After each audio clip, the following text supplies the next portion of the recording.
Зарим төрлийн үзэгчтэй өнөөдөр 6 дугаар сарын 2-ны мегмар гараг за шинэ сар эхэлсэн шинэ 7 хоногийн одоо мегмар гарагийн дугаар өчигдөр одоо олон улсын хүүхдийн эрхийг хамгаалах өдөр байсан учраас бүх нийтийн амралтын өдөр байсан учраас Монгол коммент нэвтрүүлэг яваагүй. За манай хамтрагчийн хувьд бол одоо 6 дугаар сарын 1-ээс ээлжийн амралтаа авсан байгаа шүү. За ингээд улсын баяр наадам хүртэл 7 сарын хүртэлх хугацаанд Монгол коммент нэвтрүүлэг үндэсний хөтлөгчдөөр та бүхэнд хүрнэ гэдгийг бас дуулгачээ. За тэгээд манай бэлгээ хайч уу, бэлгээ яач уу, бэлгээгүй бол давсгүй хоол энэ төр гэдэг бол та бүхэн 9 сард бэлгээг эрхлээрээ, үзээрэй гэдгийг нь бас урьдчилаад хэлчихье гэж бодож байна. За ингээд 6 дугаар сарын 2-ын мегмар гараг өнөөдөр үйл явдлууд бас өрнөж байна. Улсын их хурлын чуулган бас ээлж тусар уралдаж олон хуулийн төслүүдийг бас хилцэж баталж заримыг нь одоо машин талаа гэж хэлж болохоор иймэрхүү цаг хугацааг өнгөрүүлж байна. Улсын баяр наадам ойрж байгаа толботой бүхийн цол улсын баяр наадамтай холбоотой хуулиудыг одоо заримыг нь дэмжиж заримыг нь дэмжихгүй хэлбэртэй өрнөж байна.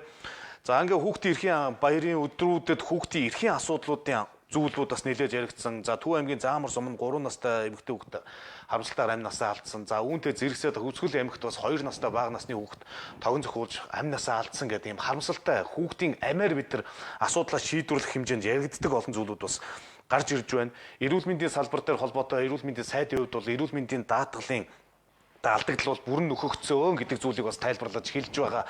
Гэх мэт ийм үйл явдлууд бас явж байгаа. За тэгээд онцгой байдлын асуудал энэтэй дагаад одоо тоног төхөөрөмжийн асуудлууд нь ямар санхүүжүүлж юугаар шийдэгдэж байсан юм бэ гэдэг зүйлүүд ч гэсэн давхар хөндөгдөж босч ирж байгаа шүү гэдгийг бас өнөөдрийн дугаараас та бүхэн харах боломжтой байна гэдгийг дуулгахад урайгаа хэлээд хамтран ажиллагч байгууллагуудад танилцуулаад нэвтрүүлгээ эхэлье.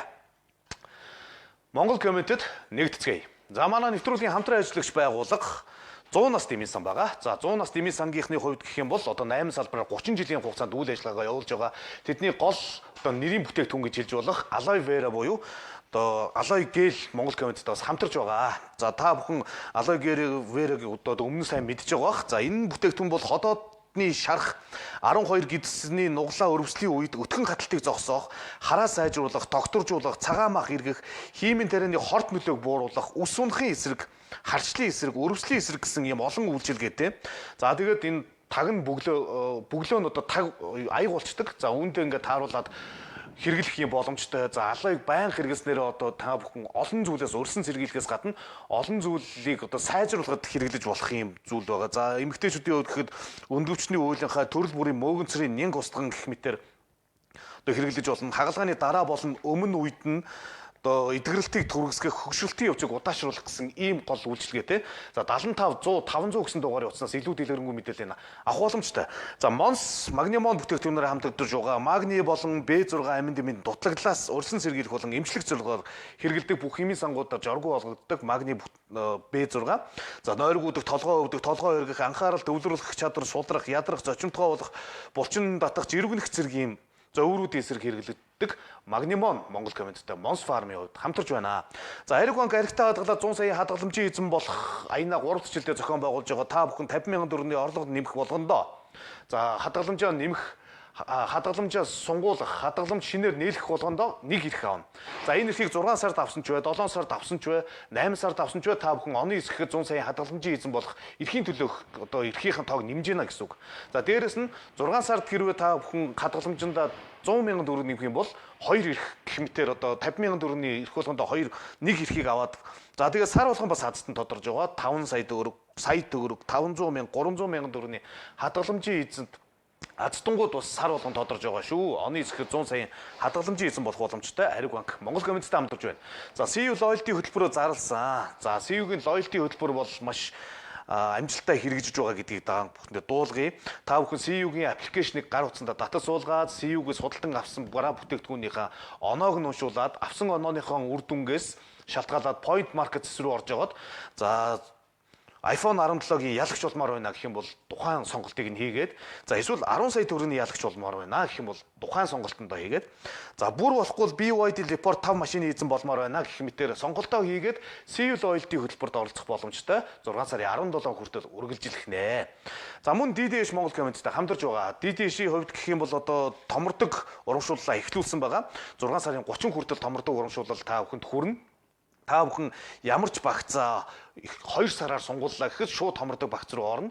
За ингээд 6 сарын дундаас эхлээд дэлхийн аварга шалралт хөл бөмбөгийн тэмцээн болох гэх мэт юм томоохон үзүр үйлчлэгээ, шоу, наадам, контентуудыг үзэхээс гадна за томордог багцыг авсан хүн болгондоо за Mustang 5 мотоцикл, за тэгээд одоо iPhone, Samsung-ийн зурагт, за дээрэс нь одоо нэг нь юу вэ? Apple MacBook гэсэн ийм хожруудаас бас хожих боломжтой байгаа шүү гэдгийг DD шиг хэрэглэгчдэд дуулгая. За өнөөдрөөс мөн манайхтай одоо Black Horse Discovery гэдэг компани хамтарч байгаа. За миний ард энэ самбар дээр ингээд танилцуулгаас байршсан байгаа юм. За энэ компани жухам яадгүй гэхэлэр зэрэг хөх хот болон Шилийн хотын эрүүл мэндийн 3 хоногийн аялалтаа бас бүртгэж байгаа юм байлээ.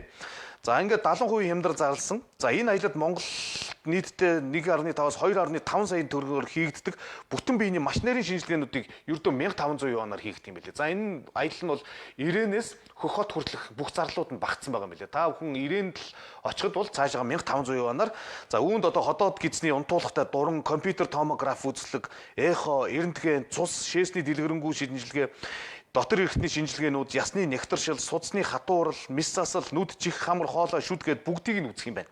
За мөн дээр нь Ирээнээс хөх хот болон Шилийн хот руу ирж очих замын зардал 3 хоног байрлах буудлын үн багтсан гээд олон зүйлүүд нь бас байгаа юм байлээ. За утасны дугаар нь энэ доор байгаа учраас харагдах байх шүү дээ. 99 1678. 99 1678 гэдэг дугаар утаснаас илүү дэлгэрэнгүй мэдээллийг та бүхэн бас аваарай. За ингээ хамтран ажиллагч байгууллагуудаа баярлалаа.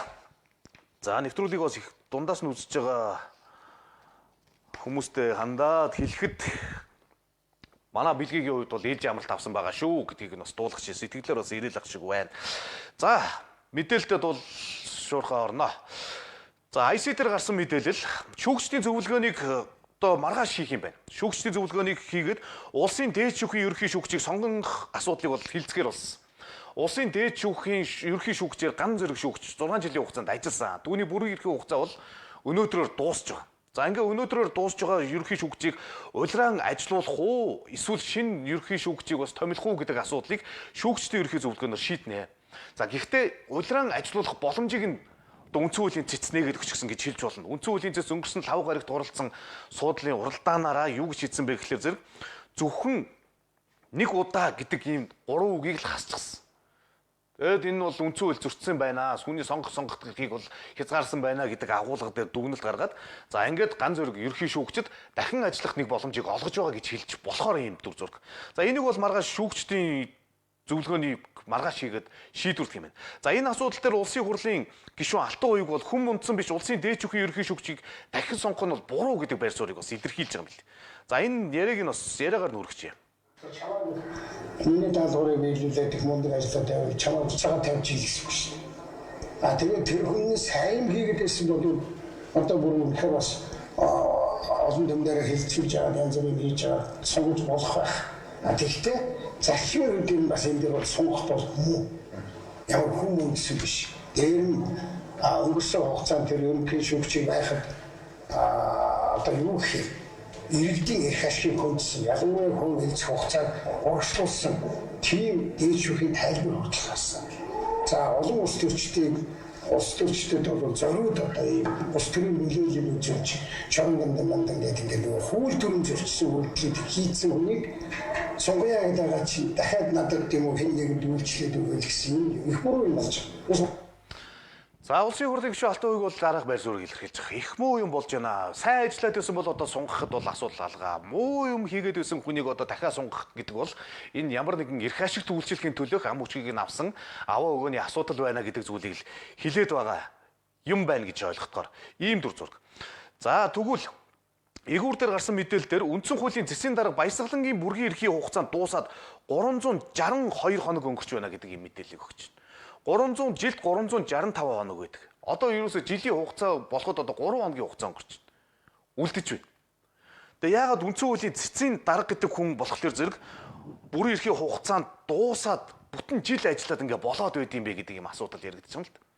Тэгээ 3 субъектээс үндсэн хуулийн цэцгийн гишүүдийг томилдог. Улсын их хурлал, Монгол улсын ерөнхийлөгч, за улсын дээд шүүхээс гээд ингээ 3-3-аар нь 9 үндсэн хуулийн цэцгийн гишүүнийг томилдог. Тэгээ аль субъектээс нь томилогдсон тэр хүмүүс нь одоо энэ асуудлаа ярих хэрэгтэй болчиход байна шүү дээ. Өмнөх цэцгийн дарга нь одоо юу боллоо бас л одоо бүгдээр Солонгос улсад зочиж явах үедээ онгоцны үйлчлэгчийн биед халдсан гэдэг ийм асуудалд үүсэл Монгол улсын нэр төр тэрийг дагаад олон улсад унах ийм жишээний асуудал яригдчихсэн. Одоо үндсэн хуулийн цэцгээд энэ Монгол улсын үндсэн хууль дээр нь хөх тэнгэрл байдаг гэдэг энэ байгууллагын удирдлага нь бүтэн жил бүрийн эрхийнх нь хугацаанд дуусчаад байхад одоо ингээд улс төрийн нам ч гэсэн байр суурь илэрхийлж шүү дээ. Энэ цэцээс гаргасан шийдвэрүүдийг хууль эрх зүйн үндэслэлтэй юу үндэслэлгүй юу гэдэг асуудал хүртэл дагаад яригдэн шүү гэдэг энэ зүйл яригдаж байна. Одоо хамгийн сүүлд хийсэн асуудал нь үндсэн улсын дэжүүхийн ерөнхий шүүгчийг дахиж томилж болох тухай асуудлыг баталж өгөөд одоо надаас ажиллаа авсан ч явах хэрэгтэй гэдэг ийм байр суурийг илэрхийлж явж байгаа. Тэгвэл одоо хүртэл ажиллаа өгөөгүй. Оронд нь хэн очих вэ гэдэг асуудал улсын хурал болон дэжүүх ерөнхийлөгчийн тамгын газар дээр яригдаагүй л ийм дүр зурагтай яваад байна л гэж. За энэ томилгоотой холбоотой асуудлууд иймэрхүү дүр зургаар явсан. За баяр наадам ойртсон баяр наадамтай холбоотой асуудлууд өнөөдөр улсын хурлаар хилцэгцээ. Хоёр одоо улс үндэсний их баяр наадамтай холбоотой хуулиуд ингээ орсон. За нэг гишүүнийх нь бол унжаах шиг байна. Нэг гишүүнийх нь дэмжигдэж явж явах шиг байна. За дэмжигдэж байгаа гишүүнийх нь асуудал нь ямар үр дагаврыг дагуулах вэ гэхэлэр зэрэг ийм зүйлийг бас гарч ирж байна л да. IC дээр гарсан мэдээлэл 2021 он за яг коронавигийн үед үү шүү дээ. За энэ коронавигийн үед чинь улсад одоо улсын төрийн баяр наадмыг зохион байгуулаагүй. За ингээд Монголын залуучуудын холбоо төрийн бус байгууллагын 100 жилийн ойтой зохиолдуулаад хүй толгой удаг дээр 512 бүх барилдуулсан. За сур харавсан морь уралдсан. За сур хараваачд болон морьныхан бөгөөд цол чимгээ бүгдээрээ авцгаас. За харин үндэсний бүхт нь бол цол чимгийг нь олгоогүй ийм дүр зурагтай явдаг. За тэгвэл сайн зориг нарын гишүүдийн өргөн барьсан хууль байнгын орооныхон босыг давсан улсын хурлаар хилцэгдэхээр болж ах шиг байна. За 2021 оны барилдаанд төрүүлж үзүүрлэж шүгэрсэн бүхчүүдэд цолыг нөхөж олох хуулийн төслийг байнгын орооны хурал дэмжлээ. За энэ барилдаанд бол Ховд аймгийн зэрэг сумын яриад Монгол улсын зан Батүлзий төрүүлсэн байдаг. За ингээ Батүлзий зан тухайлбал одоо дарсан цолоо авах уугүй юу гэдэг асуудал байнгын ороо дэмжиж явчлаа. За улсын хурлын нэгдсэн чуулганы асуудлаар энэ асуудал хилцэгдэх юм дүр зурагтай хүлээгдэх юм горимж шилжиж байна л гэж хэлж байна. За тэгээд хэрвээ энэ хууль батлагдах юм бол ямар хүмүүс цол чимэг нэмэх юм бэ гэдэг зүйлийг бол улсын хурлын гишүүн сайн зориг хэлсэн байлээ л дээ. За 1987 онд Монгол болсон Монголын бүх ард түмний спортгад 33 тойргийн барилдаанд 29 давсан Говьалтай аймгийн Тохиол замын хараад Эрхэнбаяр улсын зан цолтой болно. 1989 оны наадамд үзүүрлэж асан цол аваад маргааш нь хураалгасан 1994 оны бүххийн барилдаанд 9 давж үзүүлсэн Балжины мааврах цол ахина. За 70 жилийн оогоор үзүүлсэн Пунцгийн сүхбат тагсанд цолыг нь нөхөж болгоно. За засгийн газрын шийдвэрээр зохион байгуулсан өндөр гэгээн зан хуучрын 360 жилийн ойн барилдаанд цол аваад хураалгасан бүхчүүд цол нэмнэ. 3 удаа үзүүлсэн мөнх эрдэнэ улсын арсан цолтой болж байсантай адил өөрийн хүсэлтэд гаргаж ирсэн ган тогтох гардад улсын арсан цолыг нөхөж өгнө. 2021 оны наадам төрүүлсэн Батүлзийд улсын арсан цол Ууган баяр, Бачуулган, Довчин Сэмб, Амгалан, Бацайхан, Адиа, Уртнасан, Мөнхбаатар, Хадбаатар нарын асуудлыг шийднэ л гэдэг ийм зүйлийг хэлж байгаа. За энэ хууль одоо батлагдах юм бол бүр одоо өмнө цол чимгүүдээ хураалгаж ирсэн тэр бүхчүүдэд ч гэсэн цол чимгийг нь олгох ийм асуудал бас яригдах нэ гэж харагдахаар. За тэгвэл улсын хурлын гишүүн Лодо Самбуугийн хувьд бол үндэсний их баяр наадам ойртож байгаа энэ үед одоо янз бүрийн улсын хурлын гишүүд янз бүрийн байр суурь илэрхийлж янз бүрийн хуулийн төсөл оруулж ирж ингэж талцал хуваагдал руу чирж байна гэдэг ийм зүйлийг бас хэлээд гишүүд одоо энийг одоо эргүүлэн татчихаач зүгээр баяр наадам явдгаараа явгал дээ гэдэг ийм зүйлийг хэлж байна. За үүнийг нь би бас сонсох чийл гэж бодож байна. Одоо амжилтыг одоо нөхөж олгоё гэж. Тэр бол наадам биш. Би барилдааны үзчихээс яг очиж үзчихсэн. Төв усраар нь урсан. Төв усар залуучдын холбооныхон сууж ирсэн. Тэр бол залуучдын байгууллагын барилдаа. Одоо жишээлбэл Батүлзий бид наадамд байхыг нь бүртгүүлсэн байхыг нь харахад бүртэл сайхан санагддаг миний хайртай бүх. Гэхдээ одоо ингээд бидний гаргасан шийдвэрээс болоод улсын арслан болоо одоо эд барилдаж байгаа Батмагна, Орхонбаяр, Бямботхон бүгднгийнхэн дээр ирэмбэр гараад ирсэн. За нөгөө залуу арслангуу төлөөн зөвшөөрөх үү? Эднэртэй санал зөвлөлдсөн үү? Тэр жилийн наадам. За ийм байр суурийг бол Лодо Самбуу гишүүн илэрхийлж байгаа маа. За ингээ сайн зориг гишүүн цаашаа юу гэж хэлсэн гэхэлэр за тэр жилийн наадам бол мэдээж болоогүйг Монгол даяараа мэдж байгаа. За гэхдээ хүү толгой удаг дээр Монголын залуучдын холбооны байгууллагын 100 жилийн ой тохиолдуулсан. За бис одоо наадам гэж хэлэх юм уу да. Одоо морж уралдсан, сурч харавсан бүхчүүд ч 512 бүх барилдсан. Хамгийн гол нь морьныхан За дээрэс нь сурынхан бүгдээрээ улсын цол чимгүүдээ авцгаас. Үндэсний бүхтэн л өгөөгүй юм дүр зураг байгаад байт юм бэл.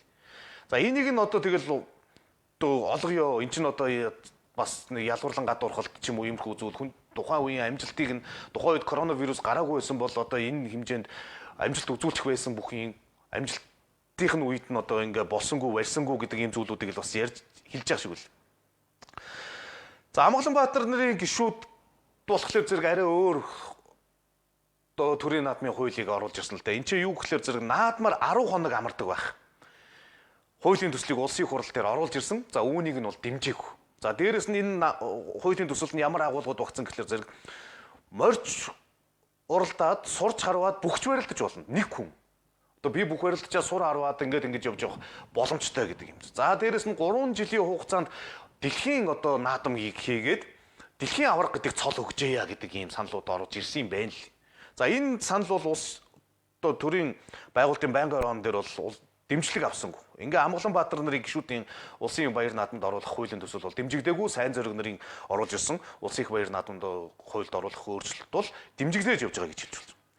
За улсын хурлын гишүүн Ган Төмөр тэгшээгээр одоо мянган бүх барилдуулна гэж худлаа төвчгөндөө болох хэрэгтэй гэдэг байр суурийг илэрхийлсэн. За яриагаар нь хүргэж. Тэгвэл ер нь бид нар нэг тэгшээгээр мянган бүх барилдуулна гэдэг худлаа төвчгөндөө цаашдаа болох хэрэгтэй л дээ. 512 бүх барилдахад чинь одоо баахан цэрэг авчирч барилдуулдаг шүү дээ бид нар.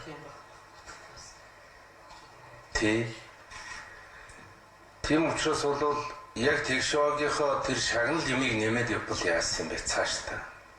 Энийг жоохон бодмоор байна л да. Тэгээ нэг олон хүн барилдсанараа чанар чансаа өөрчлөгдөнө гэдэг бол худлаа шүү дээ. 32 үлдсэн үлдэх 32 бүх яг үлдгээрээ л үлдэнэ. 8 үлдэх 8 бүх үлдгээрээ л үлдэнэ. Тэгээ бид нар ингээд өөрөө өөрснийгөө хуураад тоглоод идэг байхгүй. Энэ дээр анхаарч. За ийм байр суурийг илэрхийлж байна. Ер нь тэгэл нэг тэгшээ 10 жил дутамд ч гэдэг ч юм уу 5 жил дутамдаа 1024 бүх барилдуулна гэж ингэж яриха болох хэрэгтэй. 512 дээрээч тэр бүгчүүдийн чинь тоо гүйцэхдэггүй байгаа шүү. Гэхдээ сүүлийн үед бол Монгол бүхийн одоо хөгжил бас нэлээд эрчимтэй явагдаж байна л да. Олон газар хамгийн гол нь улсын баяр наадам нөгөө аймаг сумдуудын баяр наадам зэрэг болдог учраас за улсын баяр наадам зодоглож амжихгүй очиж амжидгүй олон бүхчүүд одоо улсынхаа аймгийнхаа наадамд барилдаж чи сумынхаа наадамд барилдаж чи гэдэг тэр олон газруудад болж байгаа наадмуудтай барилдах зэрэгээр тэр бүхийн тоо хүрдэггүй баг. Тэрнээс биш Монгол улсад чинь одоо улсын цолтой, аймгийн цолтой, сумын цолтой, цэргийн цолтой зөндөө олон бүхчүүд байгаа гэдгийг бол дурдхан зүйтэй байх л. Тэгээ ямар ч байсан Ган Төмөр гишүүний хувьд бол одоо 1000 бүх барилдуулдаг 1024 бүх барилдуулдаг болоо 512-оор л явдаг бай. Тэгээд яг хөө тэгшөөтэй өдрүүдийнх нь одоо шагнал урамшууллыг нэмтгэл ийм л хэлбэрээрээ явъя л гэдэг юм зүйлийг хэлж байна.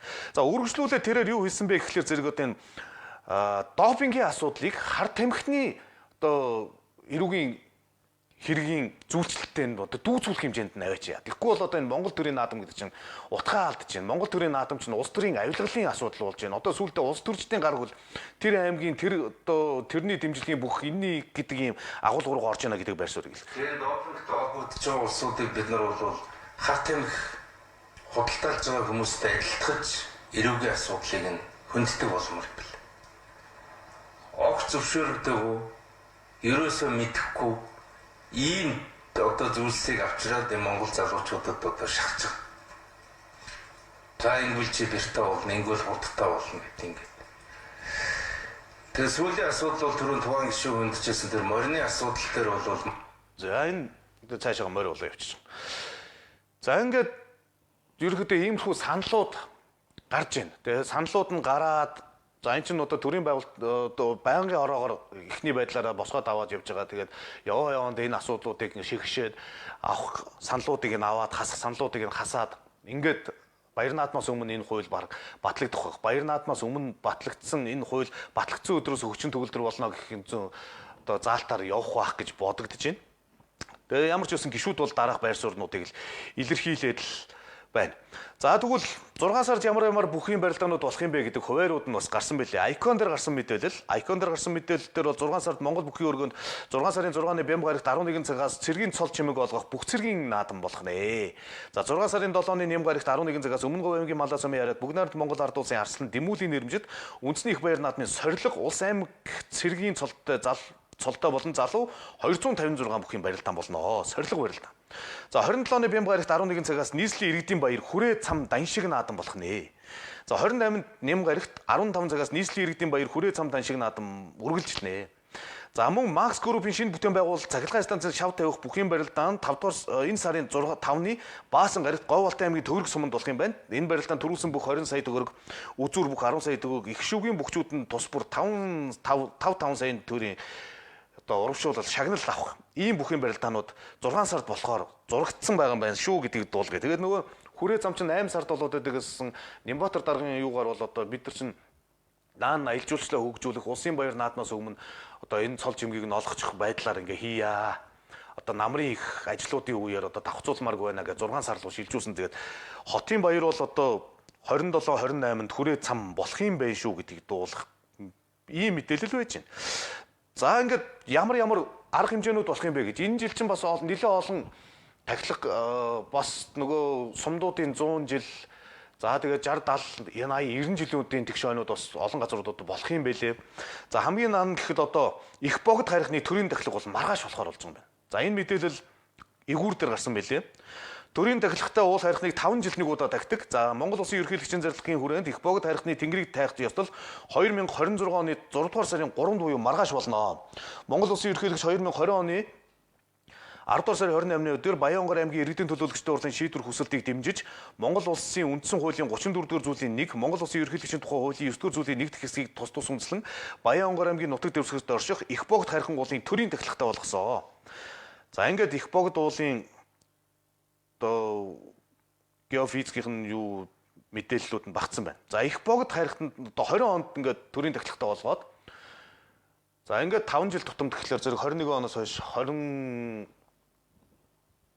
онд тайгаад одоо ингээд 26 онд 5 дахь жилд одоо их богд харихны төрийн тахилга маргааш болох юм байна.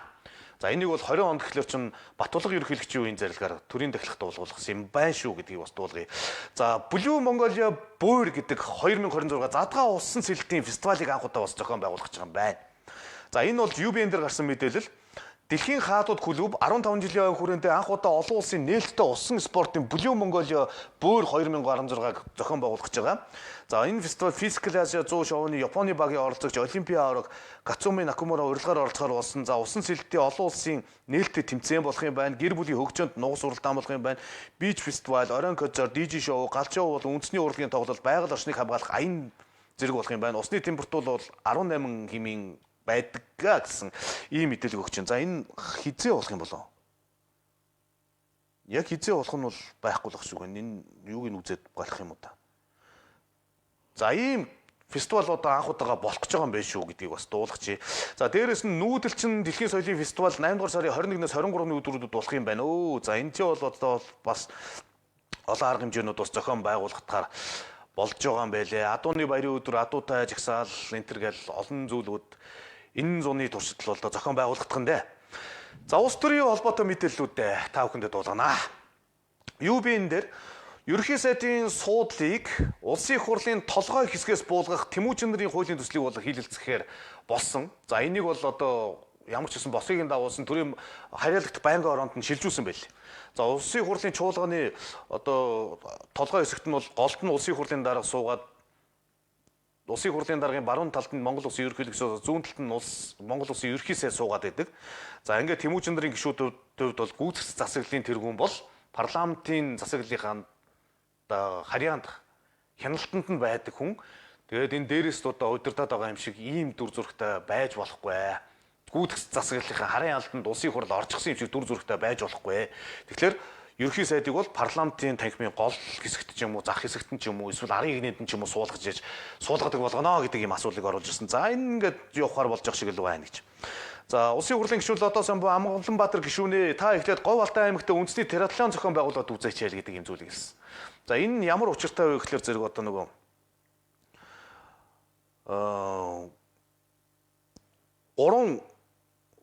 нэг хүн 93 наадам гэдэг юм зүйлдээ гурвууланд нь оролцох.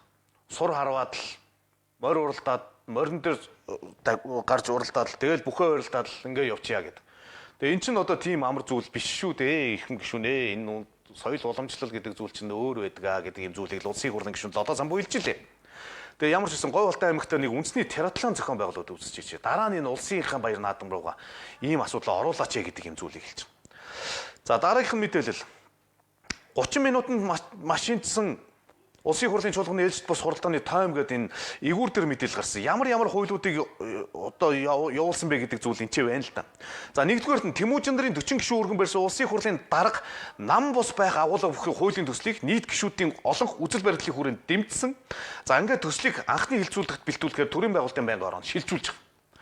За хоёрдугаарт нь улсын их хурлын гишүүн Баасан Жаргал нарын гишүүдээс өргөн мэдүүлсэн Монгол улсын их хурлын тухай хуульд нэмэлт өөрчлөлт оруулах тухай хуулийн төсөл болон хамт иргэн мэдүүлсэн тухай хуулиуд тогтоолын төслүүдийг 70.7% саналаар дэмжсэн. За төрийн байгуулалтын байнгын ороонд шилжүүлсэн. За Бадамсүр нарын гишүүдээс өргөн барьсан нөгөө байнгын орооны дэмжээгүй саналыг дэмжсэн саналыг дэмжихгүй гэх мэт эргэлзээтэй саналын томьёолыг халах агуулгыг за дэгийн тухай хуулийн нэмэлт өөрчлөлтийн төслийг олох гишүүд дэмжээгүй тул санал гаргагчд нь буцаасан. За инх төвшин гишүүний санаачилсан улсын их хурлын гишүүдийн санал хураалтын дүнг нээлттэй гаргаж тавьдаг болох агуулга бүхий чуулганы хуралдааны дэгийн тухай хуульд өөрчлөлт оруулах хуулийг бол дэмжээд төрийн байгуулалтын байнгын ороонд шилжүүлэхээр болж байна. За Зогтбаатар гишүүний санаачилсан төсвийн хилцүүлгийн үед гишүүдийн үг хэлж асуулт асуух хугацааг уртасгах агуулга бүхий дэгийн тухай хуулийн нэмэлт өөрчлөлтийн төслийг олон хос дэмжсэн. За ингээд нэгэн дэмжигдээгүй дөрвөн дэмжигдээд за ингээд төрийн байгуулалтын байнгын ороод явж байна. За энийг бол 30 минутын дотор л одоо дэмжигдээгээр санал хураалгаа шийдэж байх шиг харагдчихлаа. За хууль бус хөрөнгийг хураах хуулийн төслийг бол одоо Алтан үеийн гишүүн дэмжиж байгаагаа илэрхийлсэн. За энэ бол одоо өмнөх засгийн газар буюу өмнөх засгийн газар шүү дээ. Оюун эрдэнэ засгийн газрын үед тухайн үед хууль зүйн сайдаар ажиллаж байсан Алтан гэрлийн одоо тухайн үеийн засгийн газар баг унахаасаа өмнөх огцорхоосоо өмнөхөн өргөн барьсан хуулийн төсөл байгаа даа. За ингээд баг жил тойрчлоо гэд он цаг хугацаатай нь хэлжсэн. За энэ асуудлыг бол одоо хүртэл улсын хурлын чуулганаар хилцэхгүй байна. За энэ дээр бол Алтан үеийн гишүүн бол энэ хуулийн төслийг бол би хилцгийг бол дэмжиж байгаа маа. Яагаад вэ гэдэг зүйлээ хэлсэн. Би бол тэр дэмжиж байгаа шүү. Одоо бол энэ хулгайч нэрмжтийн мөнгө чинь энэ хууль ус хөрөнгө болоод энэ Улаанбаатар таамаг одоо ардын хаамжиргаа юм байхад өндөр сайхан байшингууд өргөн сайхангууд гэж сүндэрлээд байдаг чи яаж вэ? Хулгай мөнгө л орж ирж байна. Улаанбаатарын хөрөнгө нэртэй манай бол бас гарсан мөнгө орж ирж байгаа. Тэгэхээр юу хөнгө хулгай.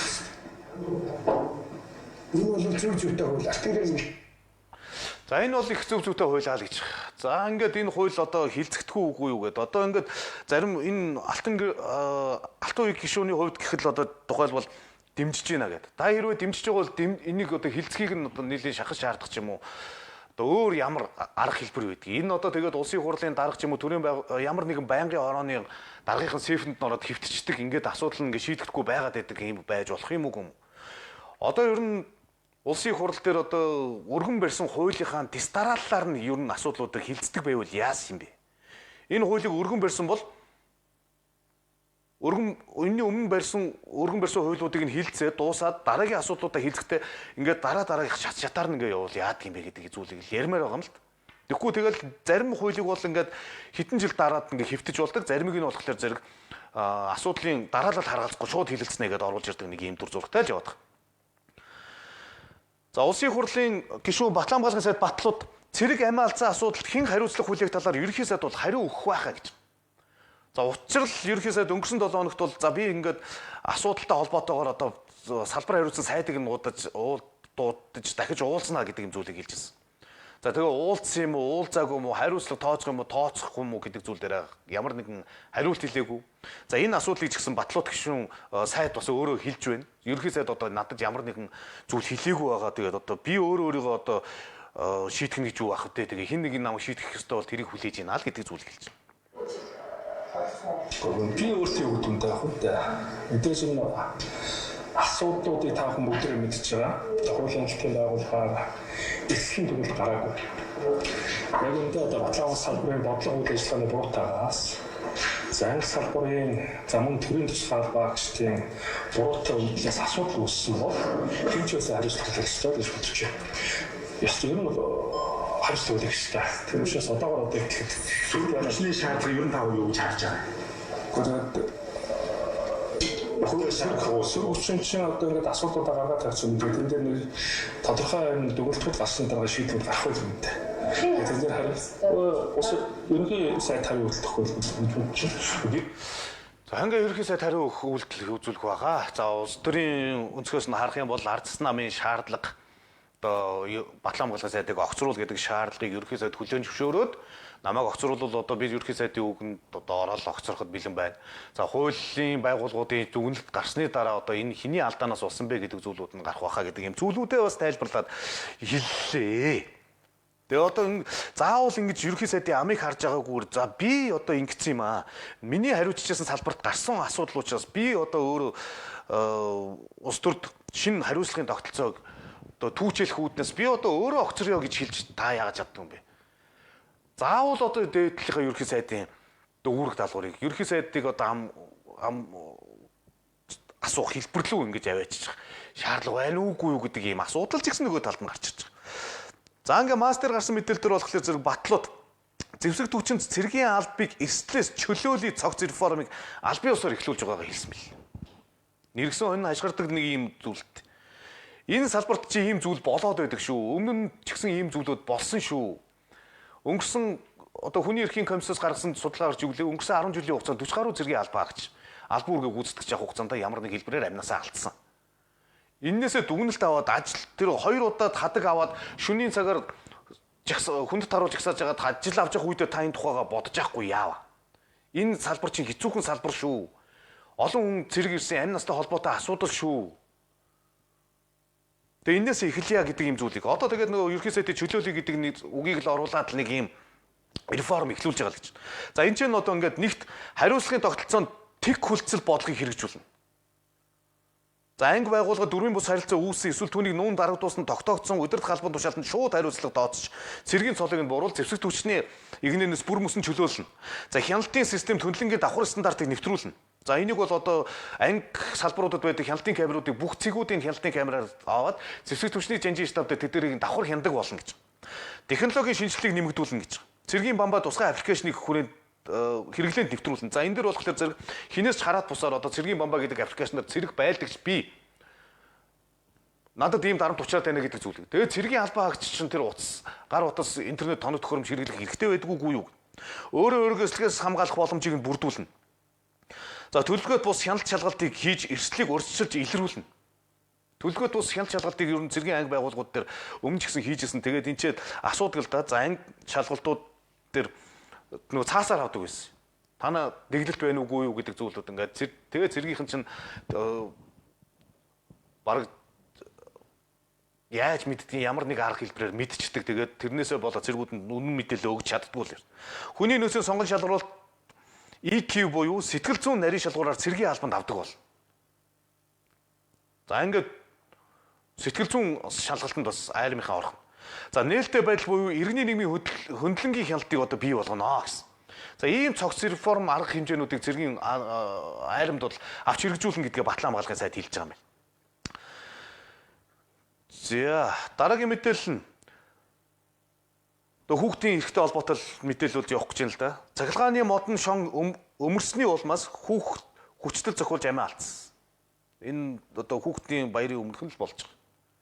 Харамсалтай мэдээлэл. Бид нар 3 настай нэг хүүхдийг амь алдсан үйл явдлын араас гашуудж дуусаагүй багтал дараагийн 2 настай хүүхдийн хүн амиа алдаж байгаа.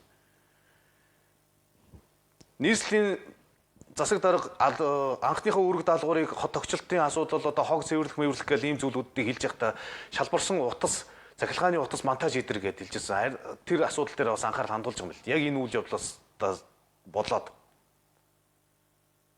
Тэгээ бид нар яагаад ийм хариуцлагагүй зодонд нэрвчихсэн юм бэ? Хин ч хариуцдаг. Цахилгаан ямар байна? Цахилгааныхаа шон хин хариуцдаг? Сум нь хариуцдаг юм уу? Эрчим хүчин хариуцдаг юм уу? Яа? Тэрүүгээр явж байгаа хүмүүс нь энд ингэсэн биш үү гэдэг зүйлийг хинт хэлээд хаана хандгаа ер нь мэддэг. Хандлаач төсөв мөн хөрөнгө байхгүй гэдэг зүйлээр ингээд хойшлуулдаг. За маргааш хий чи нөгөө тэр чи баярын дараа хий чи тэрний дараа хий чи энэний дараа хий чи гэж. Энэ ингээ хүний амь настай. Үнээр хүний амь насны үнээр олонд хүрж идэг. Хүүхдийн баярын өдөр 204 хүүхэд бэртэр гэмтлийн уулнаас эмнэлгийн тусламж авсан. Тэгээ бид нар ямар ямаараа хүүхдийн баяр гэдэг байгаа юм бэ? Хүүхэд баярлах, хүүхэд чөлөөтэй байх, хөгжих боломж Монгол улсад юу байгаа юм? Дугуй унах талбай байд юм уу? Явган алхах газар байд юм уу? Чөлөө цагаа зөв боловс өнгөрүүлэх газрууд байд юм уу? Аюулгүй зорчих газрууд юу хэр вэ нэ? Амар тоонууд гарч ирэх юм ингээд. Тэгээ өчигдөр одоо нэг иргэний бичлэг бас хаанвал дүүргийн тэр имлэг дээр гарсан байлээ л дээ. Харанхууд ингээд хашааны хаалга гинжээр тагаадсан хүүхдэд тэрвэрэл яарад орж байгаа хүн тэр гинжинд нь бүдэрч унаад. Тэгээ хүүхдэд эмчлүүлчихсэн хүүхэд эмчлүүлэхэд очижсэн хүн бүр дээрээс нь гимтээсэх хүүхэд. Дээрээс нь энэ олон гимтэл бэртлийн үеэр анхны тусламжаа авъя гэд ойрхон байгаа имлэг дээр хүүхэд очихлоор зэрэг манай хотоо үзэхгүй наадах гимтлийн дөрөв аваа яваа гэдэг. Энэ асуудлыг эрүүл мэндийн сайд Бачуугаар хүлээн зөвшөөрөхгүй гэдэг хэллээ. ЮБН дээр яаралтай тусламжийг харьяалал харгалзахгүй хүлээж авнаа. Сүүлийн кейс шиг алдаа намайг байгаа цаг дахин гарахгүй шүү гэдэг зүйлийг сануулж байна. Сүүлийн кейс гэдэг нь одоо энэ л те одоо энэ бичлэг нь байгаад байгаа. Сая нара хаалт дээр яг ортой хаалт дээр юу ч харахгүй гоц. Ядаж энэ юм нэг цацруулагч тавьж болно шүү дээ. Энд чинь машин ороход хүртэл гинжин зад мөрөгчмөр эсвэл хүн явган уу явахлаараа зэрэг хүүхдэд дэврээ явж байгаа хүн бүдэрч унаад явж байгаа ийм зүр зүр. Гинжтэй. Энийг хүн энэ дээр нь ямар тэмдэг байхгүй. Хараар цайц юм нэр хаста. За ийм зүйл. Тэгээ яаралтай тусламжийн төвүүдийг бүх амлалт эмнэлгүүдэд бий болгосон. Аль ойрхон байгаа яаралтай тусламжийн төв рүүгээ цусаалтаад байх юм бол тийшээ ороод цусаа тогтоох, даралт нэгсэд үлгээс ороод даралтаа дуржуулах, шингэний дутагт орсон бол шингэнээ нөхүүлэх гэх мэтэр яаралтай тусламжийг харьяал харгалзахгүй хийх ёстой. Ядаж анхны тусламж гар хөлн гимтсэн бол тэрийг нь боож өвчин намдуулах ч юм уу тариа за одоо эмнэлэг рүү яваараа гэдэг ч юм уу иймэрхүү хэлбэрийн тусламжийг үзүүлэх ёстой байхгүй да. Тэгээ ийм зүйлүүдийг одоо дахиж ийм зүйл болох ёсгүй гэдэг зүйлийг эрүүл мэндийн сайд нь бас анхааруулж хэлж байна. За эрүүл мэндийн сайдын дараагийн нэг ихэлсэн зүйл нь эрүүл мэндийн даатгалын сон бол өргүү болсон гэдэг зүйлийг хэлсэн мэл. За энэ UBN-ийн зурагт мэдээлэлээр гарсан. За өнгөрсөн жилийн оны эцэг гэхэд 198 тэрбум төгрөгийн одоо алдагдaltaй өртөө байсан мэл. За Батчуугар сайдын үед бол энэ асуудлыг одоо үндсэнд нь зэгцэллээ. Одоо эрүүл мэндийн даатгалын сан бол ямар нэгэн өргүү болсон шүү. Ялангуяа улсын эмнэлгүүдэд өргүү болсон шүү гэдэг зүйлийг хэлж байна. За ингээд эрүүл мэндийн салбар дээр бол авч хэрэгжүүлэх ийм арга хэмжээнүүд явж байна. За ийм Монголиа системд одоо түрүүний нөгөө эрсдлүүдийг мэддэг шин зэс нэмэгдэж байгаа юм билээ. Ашгүй. Баянзүрт дүүргийн тэрдүгээр хорооны тэнд танашааны таг онхорхой байна гэдэг зүйлийг мэдэгдэж болно.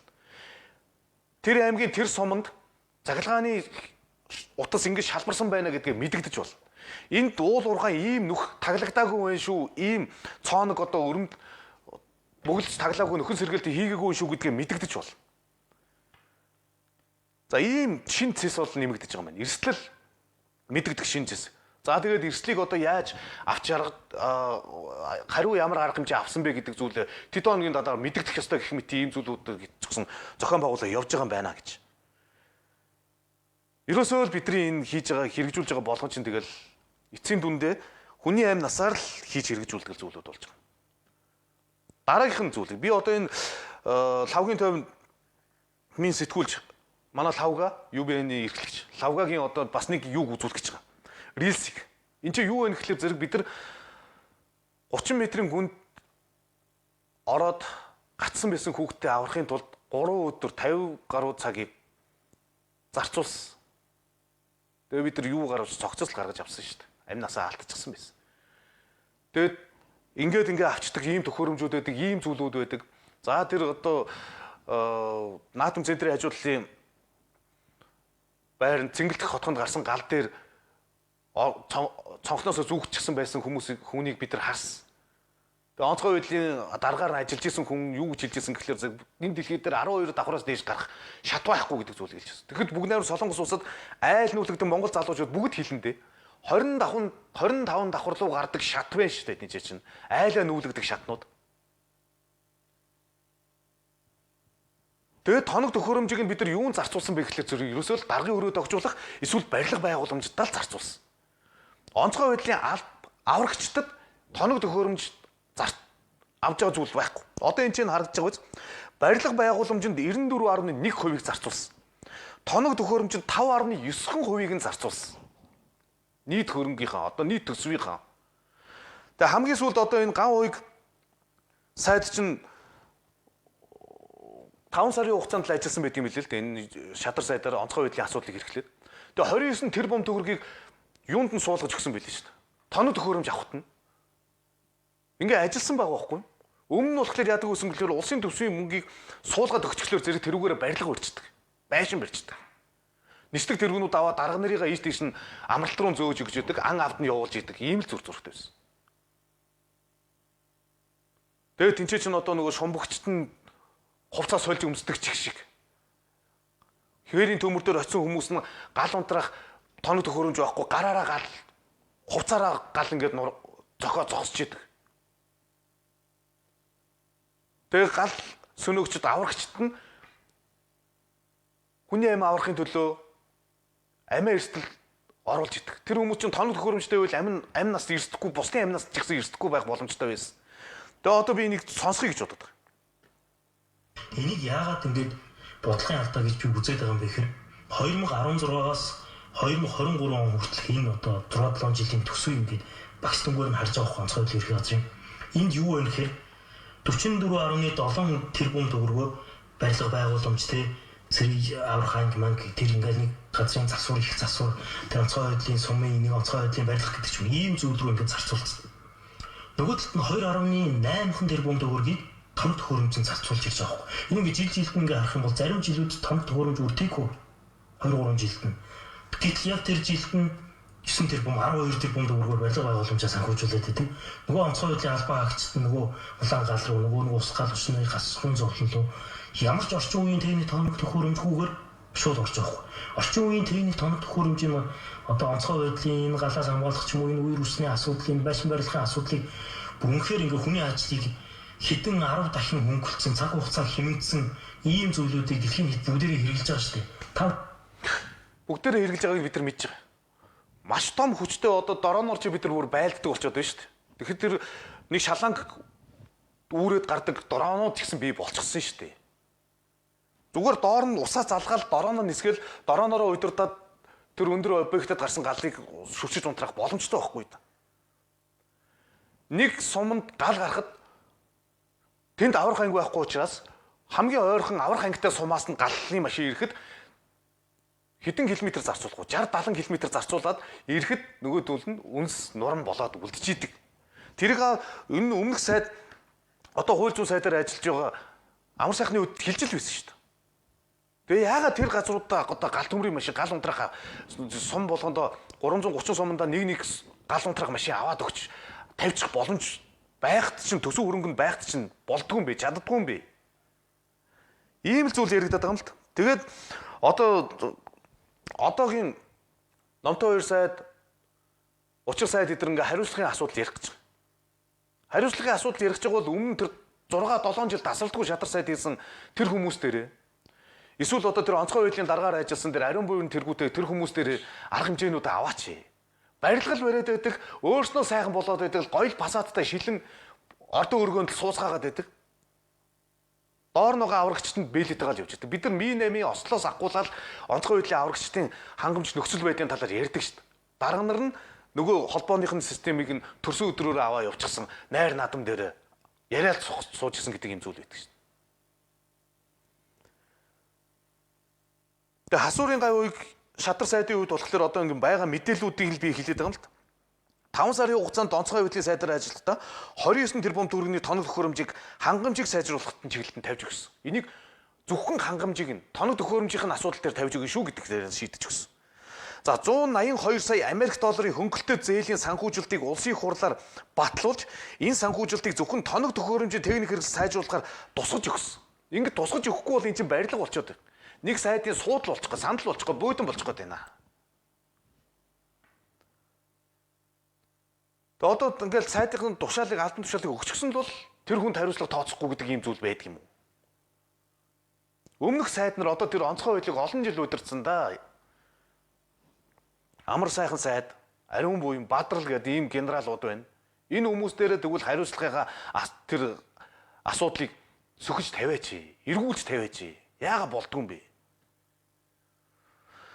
За 13-аас доош насныхныг нийгмийн сүлжээ ашиглахыг хориглож 13-аас 16 насныхны хэрэглээнд технологийн хязгаарлалт тавина гэж айкон дээр мэдээлэл гарсан. За нийгмийн сүлжээ түүхтийн аюулгүйдийг хангах тухай хуулийн төслийг хилцүүлэг өнөөдөр болж байгаа юм байна. За ингээд 13-аас доош насныхан бол нийгмийн одоо сүлжээг ашиглахыг бүрэн хориглох юм байна. 13-аас 16 насныхан бол хязгаарлалттай байх юм байна. Одоо зөвхөн тим юмдаа орж болно. Ийм одоо нөгөө сургалтын аппликейшн руу орж болно. Ангийнхаа одоо тиймэрхүү ийм сургалт судалгаа зохион байгуулалтын үүрэг даалгавар одоо ангийн багшаас өгдөг эцэг их гурвалсан холбооныхаа тим зүйлүүдэд орж болно гэдэг ийм хязгаарлалтай байна гэдэг.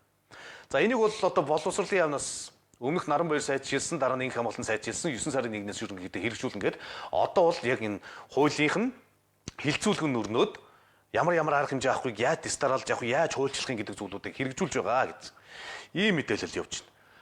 За энэ чинь юу вэ? 47 болчихсон байгаа юм уу? За. Голдоо эрхлэн байхгүй болсон юм байна. За ашгүй. Одоо тэгвэл шуурхаахан дуулгаж явж. За улсын их хурлын гишүүн сайн зориг 50 нарын нөгөө хурцын хүү 50 нарын зодооны хэргийг шалгад дууссан удахгүй шүүхэж шилжүүлэх юм байна. За эн чинь одоо бас нэг зодоон зохионы асуудал тэгээд нөгөө гишүүдийг эргүүлэн татах Монгол Улсын ерөнхийлөгчийн өргөн барьсан хуультай холбоотой. За энэ дүүгээр нь одоо эргэн татахгүй юу гээл. За ингээд сайн зориг гишүүн болохоор намайг одоо чөлөө цаг өнгөрүүлж яхад хажуунаас орж ийм юм ярьсан гэл. Тэгээ харилцан зодон болсон инээ тэрэг гэж яригдсан байлээ. За ингээд ямар ч хэсэн хэрэг шалгагдсан байх шүүх рүү шийдвэл. Шүүх одоо хэнийг нэг буруутай гэрэн бурууг нь тогтоогоол тэгэл одоо яа шийтгэл өгөөл явах нь дээ. За нийслэлийн орлогч асан даваа далайн хэрэгт хамжигчаар оролцсон бэлгүүн гэдэг. За энэ нь одоо үеэлнэ гэж эхнэрийнх нь үеэл гэж яригадаад байдаг баг шүү. Үе бэлгүүнийг суллуулахар шүүхэд хандсан ч гомдлыг нь хангахаас татгалцсан. За ингээд одоо юу гэдэг чинь гадуур шалгая гэсэн бол гэдэг батлан даалтад авъя гэсэн хүсэлтийг нь шүүх хангахаас татгалзлаа гэсэн мэдээлэл явж байна. Дулааны 5 дугаар цахилгаан станцыг барих талбайн 1 сая куб метр үнс гаргахаас 55 мянга гаруйг нь зөөсөн байна. 1 сая гарахаас 55 мянга. За энэ чинь саяхан л одоо зөөж эхлэх тууцаа хайчлаа зөөж эхэлсэн шүү дээ тийм. За албаны их сурвалжийн мэдээснээр өнөөдрийн байдлаар барилгын талбайг бэлтгэх хүрээнд нийт 2227 удаагийн тээвэрлэл дээр 55675 м3 үнсийг зөөсөн. За Зулааны цахилгаан станц 2-ын 65 жил хуримтлагдсан 1 сая куб метр үнсийг 2 сарын хугацаанд зөөхөр төлөвлөсөн. За үүний дараа хөрсний тэгшилгээ хийж суурийн ажлуудыг гүйцэтгэн үнс зөөвөрлөх ажил энэ оны 4-р сарын 22-ны өдрөөс эхэлсэн. 22-нд эхлээд эн чинь юу гэсэн үг вэ? 4-р сарын 20-нд 5 сарын 20-нд 1 сар өнгөрчихсөн одоо 1 сар үлдчихэж байгаа юм шүү дээ. 55 мянга 1 сая куб метрээс 55 мянга гаруй зөөсөн. 1 сарын хугацаанд. Нөгөө дараагийн сард 55 мянгаыг зөөлөх гэхэлэр 100 мянгаыг зөөх юм шүү. Цаанаар 900 мянга үлдчих юм биш үү дээ. За ямар ч гэсэн ийм нэг мэдээлэл биш шүү. За 2 жилийн дараа 1000 хүүхдийн цуслан ашиглалтанд оруулна гэж хотын дарга бүр даваг амлажээ. За бид нар чинь одоо олон хүүхдийн цуслантай байсан шүү дээ өмнөх нийгмийн үед чинь. За тэгэл одоо зах зээлд шилжээд тэр цуслангууд нь хэдийгээр байсан боловч тэгээ яваандаа мөнгөтэй танилтай хүмүүс нь янз бүрийн хэлбэрээр нөгөө хувьчлах за менежментийн хувьчлал гэдэг ч юм уу олон хувьчлалын хэлбэрүүдээр өөрсөндөө авсан тэгээ үйл ажиллагааг нь яг тэр чиглэлээр нь явуулж байгаа юу үгүй юу эсвэл түрээсэлдэг үү эсвэл одоо хауснууд болгоцсон үгүй юу гэдэг олон зүйлүүд яригдсан бил. Тэгээ өнөөдөр бид нар чинь найрамдал гэдэг нэг цуслантай тэр цусланд руугаа одоо орохын тулд эрхийн бичгийг авахын тулд эцэг эхчүүд уралдаж конопт дарддаг, азтай навдаг нэг иймэрхүү дүр зурагтай болж хөрсөн. Тэгээ Зандан шатрын ерхий сайдын хувьд болохоор зэрэг хөвсгөлд одоо шинэ хүүхдийн туслан байгуулна гэдэг ийм зүйлийг эхлүүлсэн одоо тэр нь хэрэгжиж байгаа мөг юм мэдэхгүй байна. За ямар ч байсан хотын даргын хувьд бол 1000 хүүхдийн туслан ашиглалтанд оруулна гэж. 1000 ширхэг хүүхдийн туслан биш шүү. 1000 хүүхд авах хүүхдийн туслан байлгүй дээ л гэж бодож байгаа шүү. За ингээд том амлалтыг бол 2 жилийн дотор хэрэгжүүлнэ гэдэг ийм том амлалтыг бол хотын дарга өгчихжээ. За тэгэл одоо харанда хэрэгжүүлээсээ хүүхдийн төлөө олон зүйлүүдийг бидэнд хийх хэрэгжүүлэх зүйлүүд байна. Том амлах биш. Наад захынх нь үүрэг албан тушаалаас авахгүйд хэрэгжүүлэх хэрэгтэй болоод байгаа. За Монголд өмнө нь бүртгэгдэж байгаагүй шүлхийн хэв шинж Баян Хөлгийн Ховд аймгийн 3 суманд дэгдээд байна гэсэн юм мэдээлэл. За ингээл хавар болсон 190 дулаан болсон бид нар нөгөө малын халдвар төвчин гардаг хэлбэрлүүг бол очиж байна. Махны үн ямар байгаа вэ? Зүрэн тэгээд шүлхий гэдэг зүйл чинь вакцины бизнес. За дээрэс нь махны бизнестэйгээ давхар уялдаатай байдаг зүйлийг олон барин тавин ярьцгаадаг. Үнний ч ортой байх. За тэгээ одоо ямар ч байсан дахиад одоо Монгол улсад өмнө нь бүртгэгдэж байгаа үгээр чинь шинэ хэв маягийн одоо тэгэхээр чин шинээр орж ирнэ гэхлээр гаднаас ирсэн зөөвөрлөж авчирсан юм уу? Яасан байх вэ? Нэг сонирхол тийм зүйл болчиход байна л да. Баян Хөлгийн Алтай сумын 1-р өвгийн нутаг хожир дэмэх газар 5 дугаар сарын 22-нд шүлхийн өвчин тохиолдол илэрсэн Улмар аймгийн мал эмнэлгийн газраас үйлчлэг хийж улсын мал эмнэлгийн ариун цэврийн лаборатори руу илгээхэд Монголд өмнө нь бүртгэгдэж байгаагүй шүлхийн өвчнээ САТ-1 хэв шинж болгонд батлагдсан байна. За өдгөө уг өвчин Ховд аймгийн Булган Уянт суманд мөн бүртгэгдэж нийт 700 орчим малд халдварлаад байгаа. За шүлхийн өвчин нийт 7 хэв шинжтэй манай улсад А болон О хэвшлийн зонхлон гардаг бөгөөд түүн тохирох вакциныг жилд 2 удаа хийдэг. Одоо дэгдээд байгаа хэв шинжээс урьдчилан сэргийлэх вакцинд манай мал сүрэг хамрагдаагүй учраас өвчлөл газар авах эрсдэлтэй байгаа. Мөн вакциныг татан авахд 7 дугаар сарын 15 хүрнэ гэх мэдээлэл байна л гэсэн. За ингээ вакцины асуудал яригдахтаа зэрэгцээд өмнө нь вакцины асуудалд нэр холбогдоод энтгэхээс 3 тэрбум 600 хэдэн сая төгрөгөөр шууд нөгөө худалдан авалтыг вакцины авчихсан гэдээсэн мал эмнэлгийн газрын даргатай холбоотой асуудал шүүх рүү хэрхэн шилжиж байгаа гэсэн юм мэдээлэл бас явьжсэн. За Тэлмүн Эрдэнэс оюу толгойн компани гүйцэтгэх захирлын ажлыг хүлээж авсан талаарх юм мэдээлэл байна. Тэлмүн гэдэг за бид нар чи оюу толгой гэдэг газар оюу толгой гэдэг компанитай яаж ашигтай ажиллах вэ? Яаж татварын хувь хэмжээг болгох вэ? Монголын талын төлөөлөл нь юу хийх үү, яах вэ гэдэг байсан. За тэгвэл одоо Эрдэнэс Монголд байгаа Монголын талын 34%-ийг эрхлэх захирлын хэмжээнд бол Тэлмүн гэдэг хүн очиж байгаа юм байна шүү гэдэг зүйлийг гөв гаргасан байлээ. За 2010-аас 26 он сангийн яамд мэргэжилтийн хилцээний дараа газрын дарга зэрэг удирдах албан тушаал хашиж байсан. Монгол улсын стратегийн ач холбогдох бүхий оюу толгой орооно зэрэг төслүүдийн санхүү татварын хилцээнүүдэд голлох үүрэгтэйгээр оролцож ирсэн туршлагатай. Мөн Эрдэнэс Монгол компани болон Төрийн банк компани төлөөлөл өдөрцүүлэн гишүүнээр ажиллаж төрийн өмчт компани засаглал стратегийн удирдлагын чиглэлээр туршлага хөрөнгөлүүлсэн. За гүйцэтгэх шинээр томилогдсон гүйцэтгэх Тэлмүн нь Эрдэнэс оюутлогын компани хууль заасан чиг үүргийг хэрэгжүүлж төрийн эзэмшлийн эрх ашгийг хамгаалах оюу толгойн төслийн хэрэгжилтэд тавих хяналт төслөөс Монгол улсын хүртэх эдийн засаг санхүүгийн өргөжийг нэмэгдүүлэх, төрийн өмчийн төлөөллийн үр нөлөөг дээшлүүлэх, стратегийн ач холбогдол бүхий төслүүдийн хэрэгжилтийг үр дүнтэй зохион байгуулж илүү тод байдал засаглалыг бэхжүүлэх чиглэлээр баг хамт олонтойгоо хамтран ажиллах юм аа гэсэн. За нэг л сайхан төлөвлөгөөтэйгээр л очиж байгаа юм байна. Харцгаая. За өнөөдрөөс эхлээд нөгөө халуун усны хязгаарлалт бас эхэлж байгаа мó да. 10 хоног халуун ус тасрах байршлууд гэдэг UBN дээр гарсан байлээ. За энд болохоор зэрэг засварын ажлыг 5 дугаар сарын 15-нд эхлүүлж 8 дугаар сарын 25-нд дуусгах хуваарьтай байгааг Улаанбаатар сүлжээ компаниас мэдгдсэн. За энэ сарын 2-ны мегмар гарагаас эхлээд 10 хоногийн хугацаанд халуун ус хязгаарлах засвар хуваарийг танилцуулж байна. Барс 2 захаас хар хорин зах хүртэлх нэг болон 10 дугаар ороолын автозамын урд хэсэг орчмын хэрэглэгчид гэж шүү. За талах чихэр компани, Дарагон холдинг, геологийн судалгаа шинжилгээний төв, за ач ангаа ухааны дээд сургууль орчмын хэрэглэгчид, Москва хороолол, ханы материал, Баян 30 орчмын хэрэглэгчид 10 хоногийн хугацаанд хэрэглээний халуун усгүй байх нэ гэсэн ийм мэдээлэлүүд байна. За энэ нэг захидлыг нэр гэсэн унших юм шүү. За ийм нэг хандвийн захидал ирсэн. Сэтгэлийн хандвийн аян бяцхан хүүгийн минь ирээдүйд бид хамтдаа гэрэл гийгүүлье гэсэн ийм зураг тууцтай юм билээ. За миний хүү Батмөх өвгтэй Бат очор 2011 оны 6 дугаар сарын 2-нд Улаанбаатар хот эхний ялгаас хийсвэрээр гарсан 3 сартай вакцины таталт өгч эхэлсэн. За онш нь Элипейн энцефалопати вит хам шинж одоо 15 настай таталт өгсөөр байна. Их хүүхдийн эрүүл мэндийн төвд 15 жил эмчилүүлсэн ч үр дүн гараагүй таталт нь хэвээр байгаа. Бүгд найрамдах Хятад ард улсын хөх хотын эмнэлэгт хэвтэн эмчилүүлэх шаардлагатай 1 сарын эмчилгээний зардал 15 сая төгрөг. Их хүний хувьд үрээ 90 сар болгохын төлөө хилийн чандад очиж эмчлүүлэхээр шийдлээ. Та бүхний сэтгэлийн дэмжлэг, мөнгөн тусламж, урам зориг нь хүүгийн минь цаашдын амьдралд итгэл найдвар бэлгэлэх юм аа. За хандвийн данс Айбантайгаа 77 77500 526 24 34 49 гэсэн Ийм данс байгаа юм байна.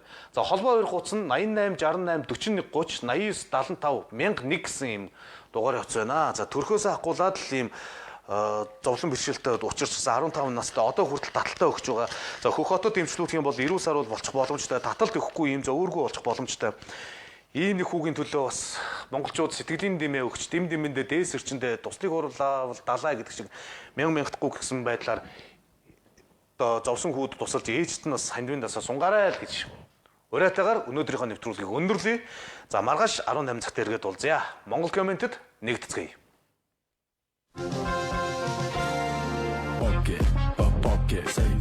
Pocket safe. Pocket байхад bit so safe. Pocket байхад bit so safe. Аз жаргалыг амтал. Мөдлүү паста. Аягтай хадгалаад 100 саяын эзэн болоорой. Хадгаламжийн урамшуулалт айн эхэллээ. Ариг банк. Та хүүхдийнхээ уудаг жүүсний орц найрлагыг шалгадаггүй. Сиропор биш 100% жимснээс гаргаж авдаг Kubus Go. Хүүхдийнхээ хүнсэнд хариуцлагатай хандъя. Kubus.